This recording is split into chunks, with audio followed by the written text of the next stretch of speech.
Hi, everyone. Happy almost Thanksgiving. Welcome to this month's installment of Data Science Workflows with Posit Team. For those of you who haven't met me, this is my first time giving one of these demos, so probably all of you. I'm Nick Pelikan. I'm a senior solution architect here at Posit. I'm here to tell you about one of the coolest R packages I've seen yet, and that's Orbital. So to lay out today's agenda, I'm going to give you a quick introduction to Tidymodels, Orbital, and then I'm going to show you how you can use it in your own R modeling workflows. So let's get started. First up, what is Orbital?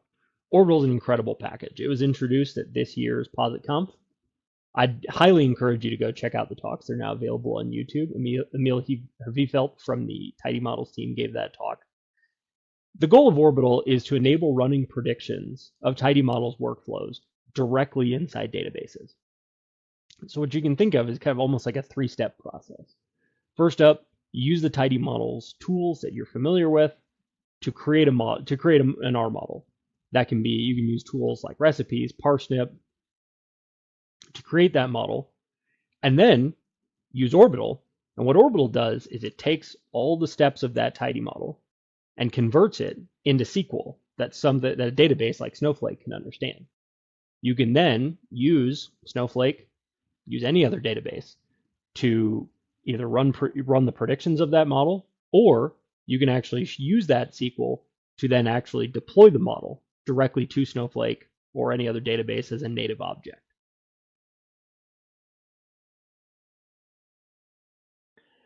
Just a quick refresher for those of you who aren't familiar with workflows or maybe haven't used it in a while.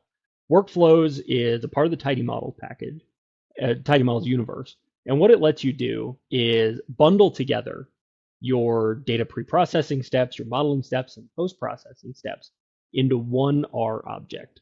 So you can combine all the things that are needed to run your model. That can be feature engineering, model fitting, post-processing into a single portable R object. And the secret sauce of Orbital is that it does all that conversion over the entire workflow object. So it'll convert all of your feature engineering steps.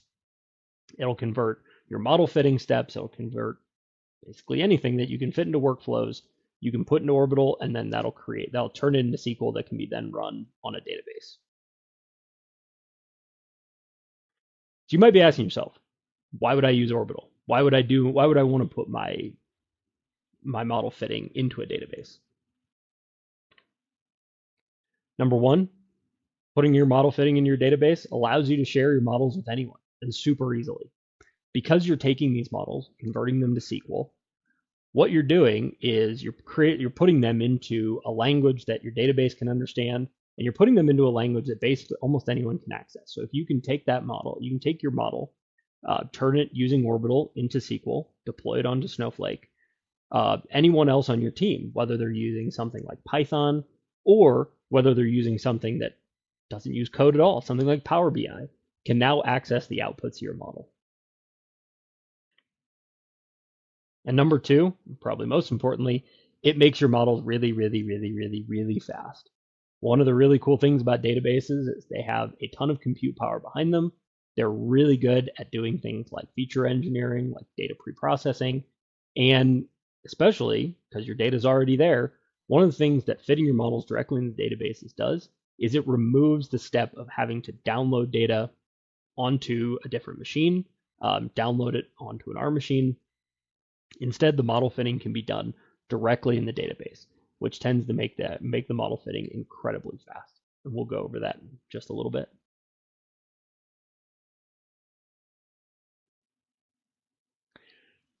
So let's get into it. I'm going to open up Posit Workbench here. I'm using the Posit Workbench Snowflake native app. I've already got my RStudio session open. Open that. And here I have a Quarto document that fits a model and converts it to Orbital and deploys it directly to Snowflake. And I'll take you through that. Let's run it together. Let's check out what it does. So first up, I'm going to connect to Snowflake. I'll load in all my packages. One of the really cool things about running Posit Workbench on Snowflake is that it takes care of all the Snowflake authentication for you. You can see connected to Snowflake, don't have to worry about credentials. put in my connection string, and I'm done. Next up, I'm going to connect to my data. For this demonstration, I'm using the Lending Club data, publicly available data set. You can find it on Kaggle. Super easy to find. Concerns, got about 2.5 million different rows of specifically loans in the southern US states. I'll actually get a count on that and see how many rows we're actually working with. We're about 2.3 million rows here. And because I don't want to fit this model against all 2.3 million rows, what I'm going to do is I'm going to download a small sample, 5,000 rows in this case. And I'm really only interested in 2016. This data that we're working with here spans 2014 to 2018. I'm just going to limit myself down to as if I'm fitting this model in the year 2016. And then the other thing I'm going to do here, specifically what this model is concerned with doing, is predicting the interest rate of a given loan. And here I'm going to cheat a little bit just to keep this demo a little bit short. I'm not going to show you all the feature engineering and feature discovery steps that I've done before. Instead, I'm going to pick 4 features that I know will work in this model. So the term of the model, credit utilization, credit open to buy, and all utilization variables. And I'm also going to do some conversion here just to make sure that the interest rate is a numeric variable. I'm going to download that. And then next up, I'm going to fit my Tidymodels. I'm going to create my Tidymodels workflow. So what you can see is first off, I create a recipe. A recipe is a series of pre-processing steps that I feed to Tidymodels. That recipe pre-processing steps, is going to be what Orbital eventually converts into SQL. So first up, in my recipe, I've defined the variable I'm trying to predict, in this case, interest rate. I'm predicting that against all the other variables in my data set. I'm using the Lending Club prep data. I'm going to dummy the term variable. I know there's only 2 different values for term, so does term equal 60 months or not? I'm going to turn everything else into a numeric vector. And then I'm also going to normalize all of my numeric variables. And then I know that I've got some missing values in open to buy and utilization. So I'm going to use mean imputation there. And then at the end of everything, if I've got any missing variables, especially if I've got something like interest rate missing, what I want to do is just make sure I drop those. Specifically in this case, I'm fitting a linear model. That doesn't work well with missing values, so I just want to make sure I'm not trying to fit against anything missing. Next up, I'm also going to indicate to workflows that I'm going to be using a linear regression here. Then I create my workflow, I add my linear model, and I add my pre-processing recipe. Let's do that. You can see, so I've got this pre-processing recipe, a few mutate steps, a normalized step, imputation step, and then a final filter. And the model here is just a simple linear model. Now let's fit the model. Again, this fitting is happening in my RStudio session running on Posit Workbench. So what I'm doing here is I'm fitting the model. I'm also grabbing some metrics from it. In this case, I want root mean squared error, I want mean absolute error, and I want the R squared of the model. So what I do, first up, I fit the model, then I calculate the metrics against the data I pulled earlier, and I display them. So you can see here, my RMSE is 4.34, my MAE is 3.3, and my R squared is 0.225. Not great, but it'll work for the purposes of demonstration. This model's not going to win any awards, but we're here to talk about cool tech, not model fitting. And then what I'm going to do here is I'm going to use the Vetiver package and Posit Connect to actually take care of versioning my model. Versioning a model is incredibly important. As you're creating models, as you're experimenting with models, as you're tracking model performance, one of the most important things you can do is to track a model's what version of model you have active, and track the performance of that specific model version. So what I'm going to do here, I'm going to connect to Posit Connect using board connect. I'm then going to create a vetiver model using the fit workflow object I created just above. I'm going to name it using that model name I put above. And then I'm going to add as model metadata the metrics that I calculated. And then I use vetiver pin write to write that to Posit Connect.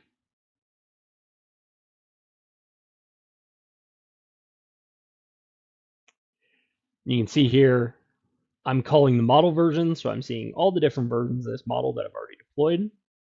You can see I've got version 11, that's active, that's the model that I just fit.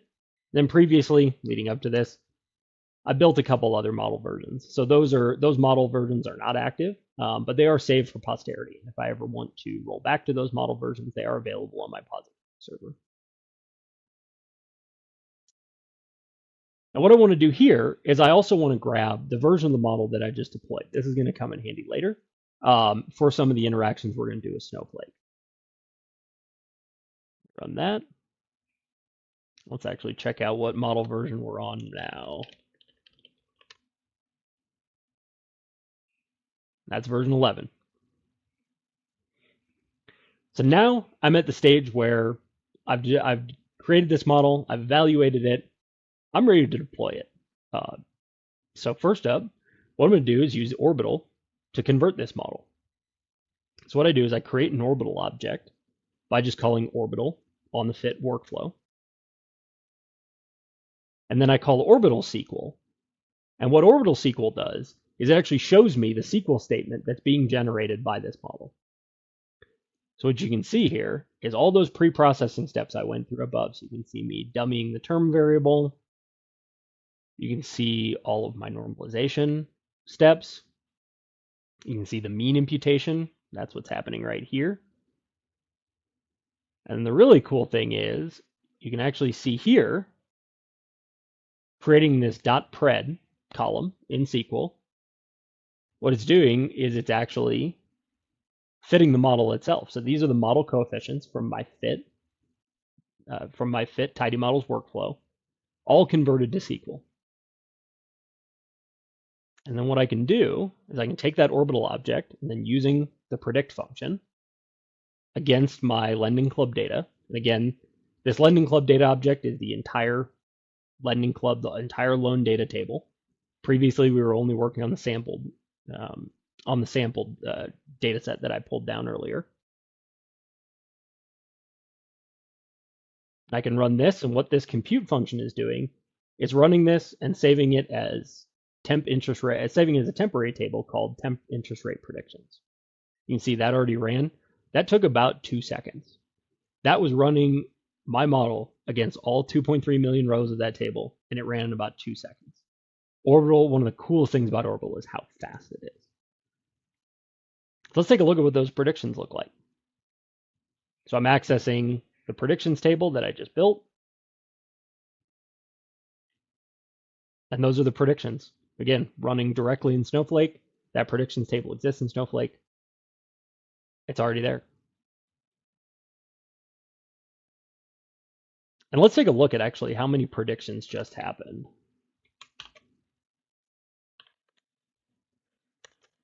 So what I'm going to do is I'm going to use the count function. Again, we've got 2.3 million predictions that just happened in about 2 seconds. So I'm ready to deploy this to other folks in my organization. So what I can do, I've got a couple different options to do that. What I could do is just take this predictions table. You can see in compute. One of the things you can do in compute is I can set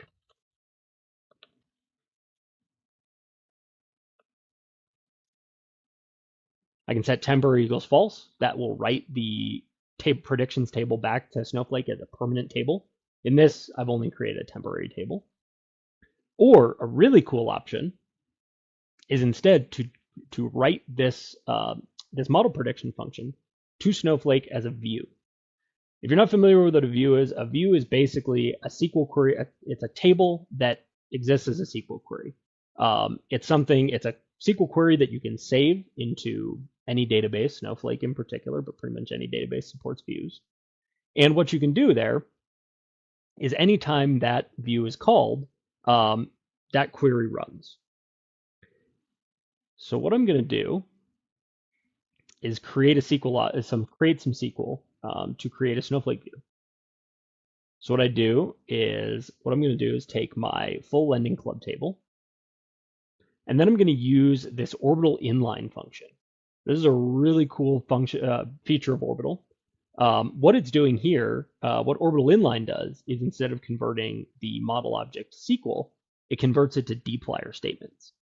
And because I'm using dbplyr here, what this does is it means that those dplyr statements can then be converted themselves into SQL. So you see me I'm going to add all the functions needed to run this model. And then what I'm trying to do here is I'm building a join table. So all I'm selecting of these predictions is an ID column. That's the column that will join the table I'm about to create to the original source data table, and the predictions column. And then I run this remote query function. This is in the dbplyr package, and this is what actually does the SQL. This is what actually converts dplyr code or standard R code into SQL. And what I can do here, let me just run this really quickly and show you what that creates.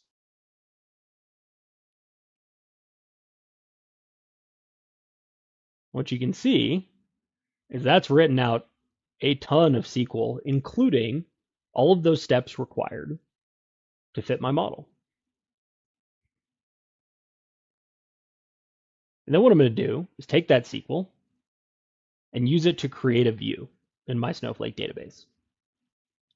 So what I'm going to do first is just name my view. What I'm naming is the model name I put out before, and then the model version that I got from Vetiver. And then all I've got to do is, using glue SQL, in front of this big long SQL statement, I'm just adding create or replace view and my view name as. And that's all it's needed to create a view. And then I take that SQL, pipe it into db execute, and that's in Snowflake now. Let's run that. That'll return 0. db execute, if you haven't used it before, db execute returns the number of rows that it changes. So 0 is what we're expecting here. We just created an object. We didn't change any rows. And then what I also want to do is create a latest view. What this means is this is going to be a view that lets people access whatever the latest version of my model is without having to worry about which version is active. So if somebody queries the latest view, they'll always be on the most recent view or whatever version of the model is active.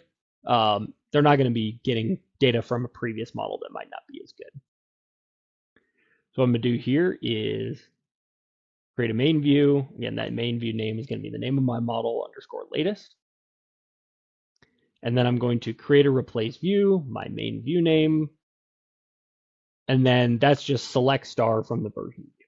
In SQL, that's basically just creating an alias. All I'm doing is this main view is just an alias that will get the most current version of my deployed orbital model. So let's deploy that. Again, 0 rows changed. Let's check out what that main view looks like.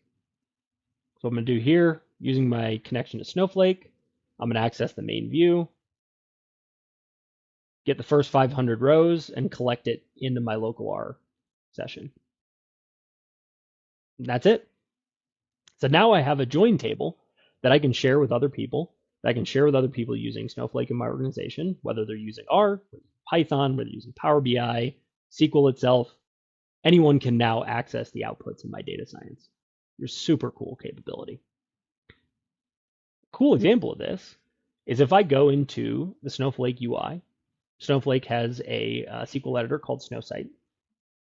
What I've done here is I've written just a quick query to try and access that model data that I've deployed earlier.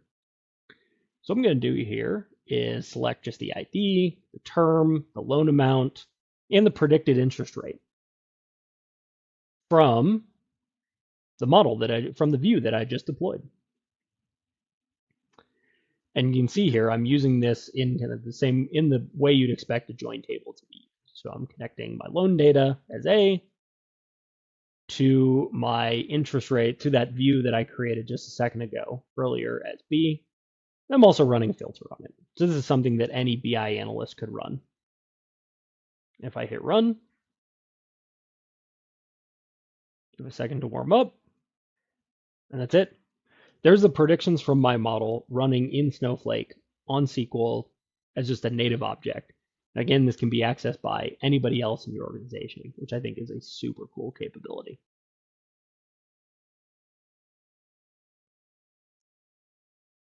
And just to wrap up, what else can you do?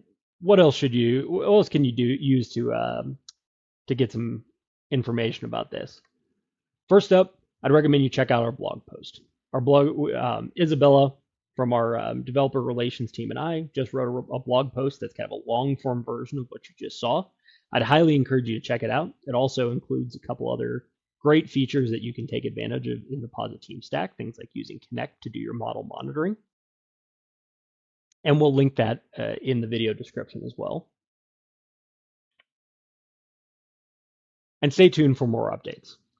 We've just scratched the surface of what the Orbital package can do.